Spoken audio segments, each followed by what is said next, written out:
Numbers chapter 13. The Lord said to Moses, send some men to explore the land of Canaan, which I am giving to the Israelites. From each ancestral tribe, send one of its leaders.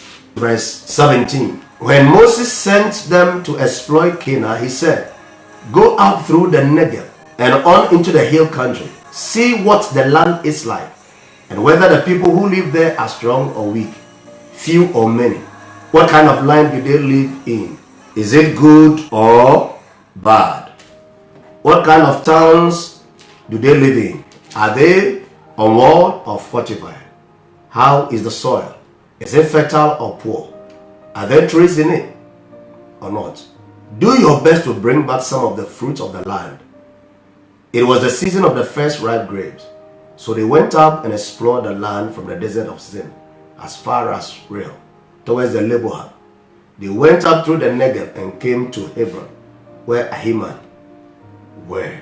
Verse 25. At the end of 40 days, they returned from exploring the land. They came back to Moses and Aaron and the whole Israel community at Kadesh in the desert of Paran. There they reported to them and to the whole assembly and showed them the fruit of the land. They gave Moses this account. We went into the land to which you sent us, and it does flow with milk and honey. Here is its fruit. But the people who live there are powerful. They are given report about the land. They were asked to go and explore the land. But the people who live there are powerful, and the cities are fortified and very large. We even saw the descendants of Anak there. The Amalekites live in the Negev, the Hittites, the Jebusites, the Amorites live in the hill country, and the Canaanites live near the sea and along Jordan. Then Caleb silenced the people before Moses and said, we should go up and take possession of the land, for we can certainly do it. I want to tell somebody here, 2020, I don't care. I don't want to know what the report is, what economists are saying, health experts are saying, what professionals are saying.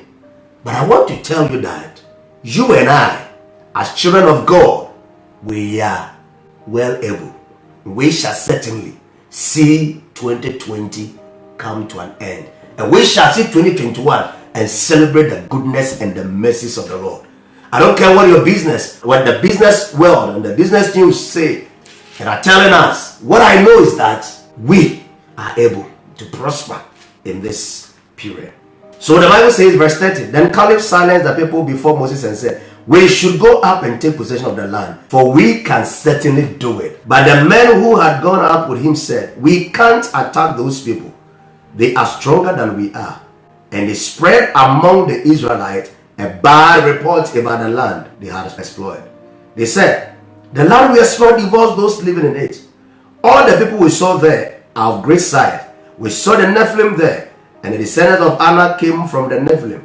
We seem like grasshoppers in our own eyes, and we look the same to them. Our own eyes, and we look the same to them. Did they ever ask the Anakites how they see them? But they were saying that they also see us the way we see ourselves. I want to tell you, you are bigger than what you think you are.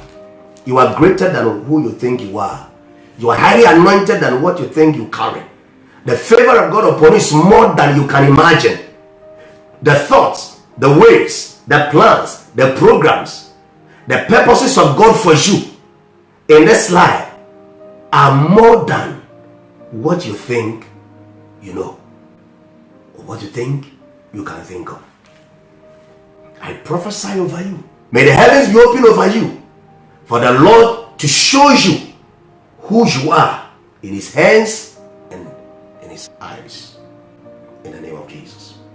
Chapter 14 verse 1. The night all the members of the community raised their voices and wept aloud.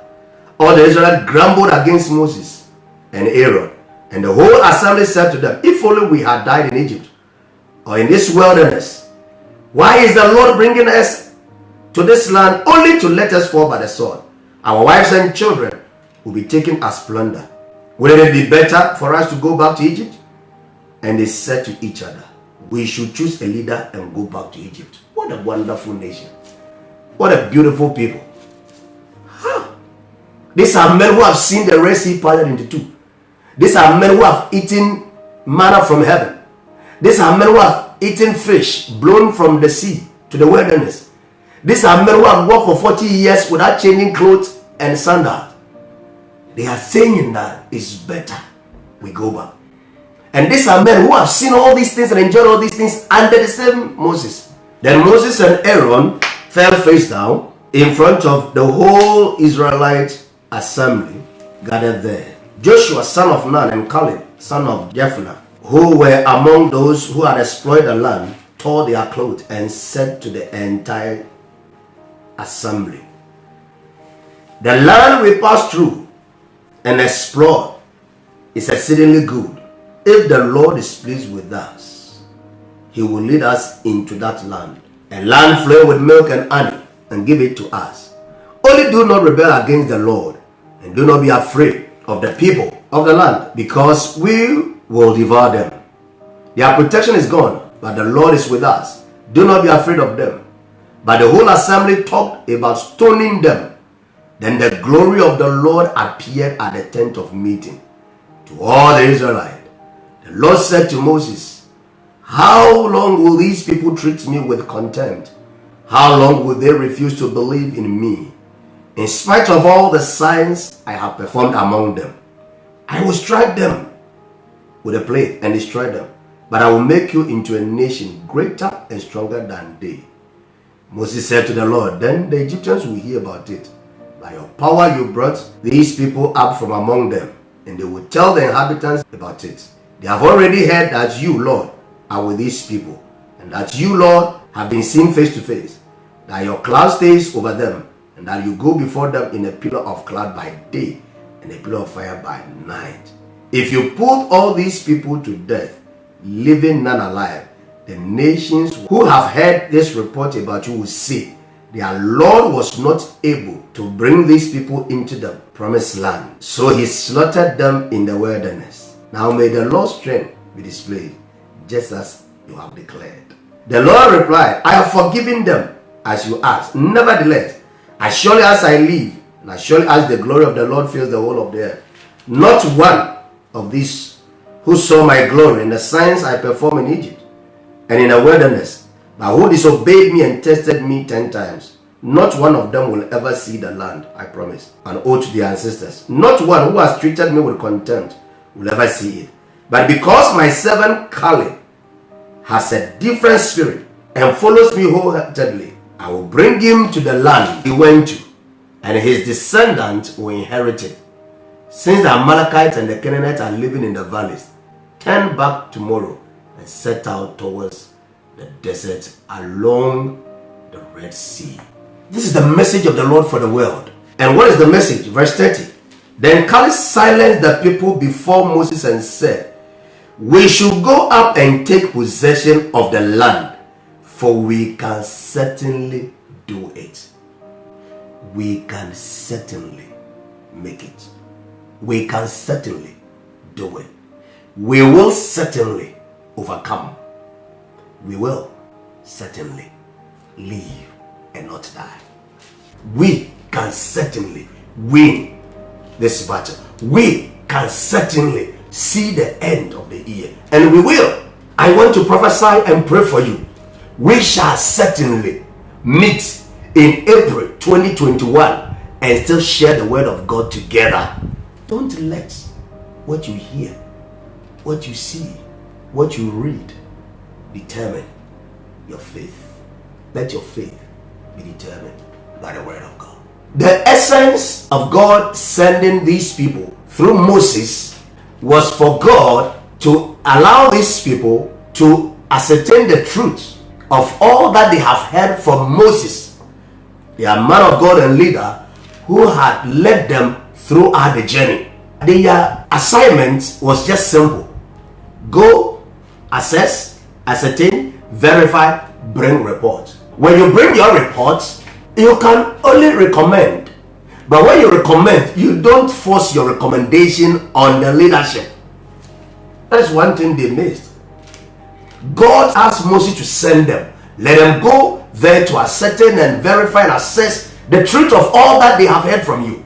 And you see, God also wanted them. He made them to bring people to represent each family. So when you come, you become the spokesperson for God through Moses to your family or tribe or clan. Be the ambassador of God to your people. So you stand in the state of God to your people. Tell them what God said is true. But these people came, brought their report, added their recommendation. It didn't end there. They now wanted to force their recommendation through the throat of Moses. And they polluted people. What amazes me was that when they came, they said that, yes, we went into the land to which you sent us, and it does flow with milk and honey. So did God lie by telling them that I'm taking to a place, a land that flows with milk and honey? God wasn't lying. Now, if you read the previous account in other places, God told them, in fact, in Deuteronomy chapter 9, God told them that the Anakites are there. They live in a fenced wall or city. God told them. And God said that, but hear ye Israel, I the Lord will go before you like a devouring fire. And that's what God told them in Deuteronomy chapter 9 verse 1. God never lied. Whatever report they were giving were excellent, were true.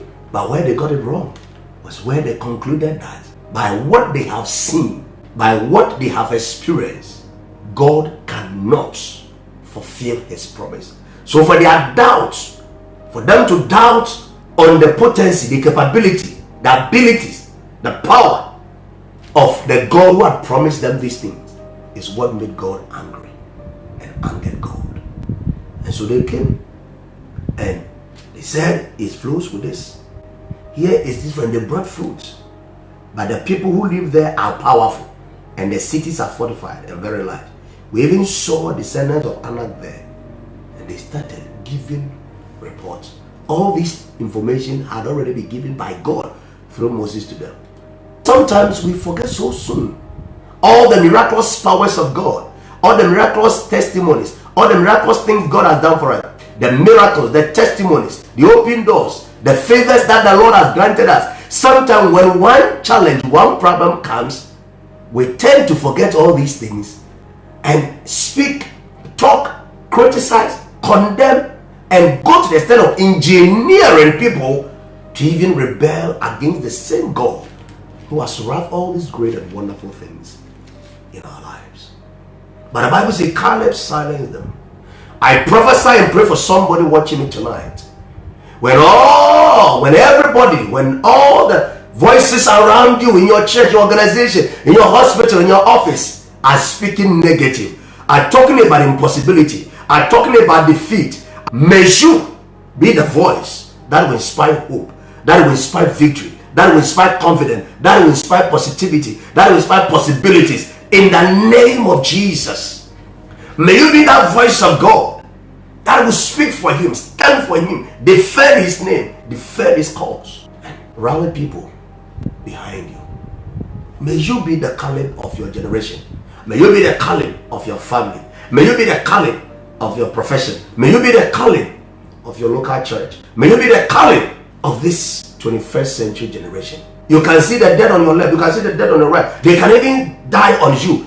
But may you have the confidence and the faith that I will certainly, because of God, we shall certainly make it. But how do I appropriate this in my life? How do I make this a reality? Number one, believe in the God of the journey and not the report of the journey. As for men, this mouth was created for talking. So as long as this mouth is on our body, it shall talk. And it shall talk about everything. But unfortunately, we are wired in a way that we find it difficult to speak positive, talk about good things, talk about possibility, than talking about negative. You started from Egypt. God delivered you. God protected you. God preserved you. God provided for you. You still don't believe in this God. And you believe in what mortal men are saying. If the Lord preserved you 9 months, if the Lord preserved you in the early stages of your growing years, if the Lord preserved you on the day you were very sick, you saw no hope, why can't that same God see you through 2020? The Israelites rebelled against Moses and Aaron because they believed in the report of the journey than the God of the journey. Whose reports do you believe? Whose reports will you accept? Are you believing in God, or you are believing in what people are saying? Somebody said, if your problems become too big, God becomes too small. Jesus came to Mary and Martha and they said, our brother, if you were to be here, he wouldn't have died. And Jesus said, I have told you, if you believe, you shall see the glory of God. Are you believing in what the doctors are saying? Yes, they have been given the wisdom. But beyond what the doctors know, beyond what the economists know, beyond what the health personnel know, beyond what your father knows, beyond what your mother knows, beyond what you know, unto him who can do exceedingly, abundantly, more than we can ever think or ask of him. To him be glory. So God can do more than we can think, and more than we can ask of him. Believe in the God of the journey and not the report of the journey. The second thing is that if you want to see this topic we're talking about, and what is the topic? And what is the message? What we want to appropriate? We shall certainly make it. We can do it. If you want to see what you believe in, if you want to see the success you want to see, if you want to see the breakthrough, if you want to have that testimony, you should not only believe in the God of the journey, but let the past miracles of God inspire you into believing the future is certain. Let the past miracles of God inspire your faith to believing that the future is bright, the future is good, the future is possible.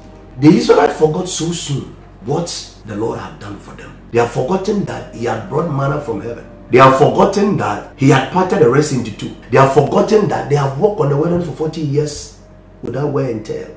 They have forgotten that there was water that was bitter, and a small stick was dropped by Moses by the direction of God and became sweet. They have forgotten that a rock had provided water for them. They have forgotten that for their rebellion, snakes were biting them, and God made Moses make a symbol of a snake, and they looked up to it and they were saved. They have forgotten that before they left Egypt, God killed firstborns of every Egyptian before delivering them. They have forgotten all these things. And so it is what they are hearing today that was important to them. I keep telling people, today will always be better than yesterday, and tomorrow will be brighter than today. If God, when you were nobody, if God, when everything was against you, if God, when you were very sick, could deliver you, heal you, provide for you, and has brought you to this level, why don't you believe that the God who delivered me yesterday, the God who provided for me yesterday, the God who kept me alive yesterday, can give me tomorrow, can bless me tomorrow, can protect me for tomorrow, can anoint me, can promote me for tomorrow? We shall certainly make it.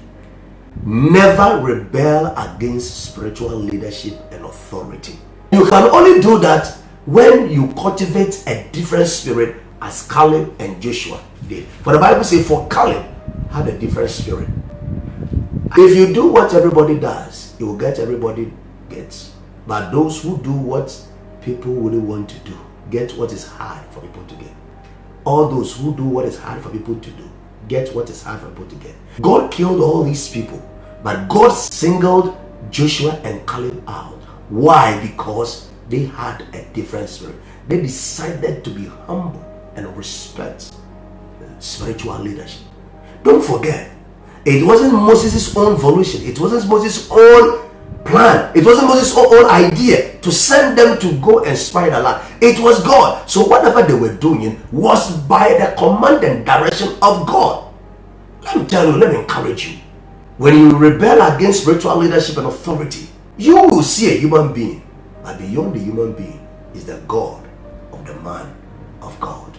Anytime you raise a hand, a voice, comment to you, it is the senior pastor of this, it is the general overseer, it is the this. But I want to tell you, beyond that overseer, beyond that senior pastor, beyond that church leader, is the God of the leader. The Bible said Moses and Aaron put their faces on the floor, and God said, don't worry, these people are too rebellious. I'm going to kill them. And indeed, no matter how Moses pleaded, God said, all these people who have seen my miracles shall die before the promised land, so that it shall be a testimony. We can certainly make it. We can certainly do it. If, and if only, we will believe in the God of the journey and not the report of the journey. If we will allow the past miracles of God to inspire us to believe that tomorrow is better, brighter, and good. If we don't rebel, revolt. You see, if you read the Bible says, the people say, we stone Moses. Say, we want another leader. You know, some of us have changed churches out of rebellion. To you, you think that it is the mistake of the pastor. The leadership are not caring. They are not concerned. You want a new leader. I pray that we will learn to be submissive and obedient to spiritual leadership. If we can do these things, I want to tell you, we shall certainly make it. We can certainly make it. We can certainly see 2021. We can certainly get married. We can certainly get anointed. We can certainly get prosperous. The God of the journey is bigger, greater, more powerful than the report of the journey. I'm taking this again. The God of the journey, that God who told Israel to leave Egypt to the promised land, that God is more powerful, greater than the reports of the journey. The God of that vision is greater than the challenges of the vision. The God of that assignment is greater than the problems you are facing on that vision. The God of the vision, the God of the assignment, the God of the purpose you carry is stronger, more powerful than any opposition.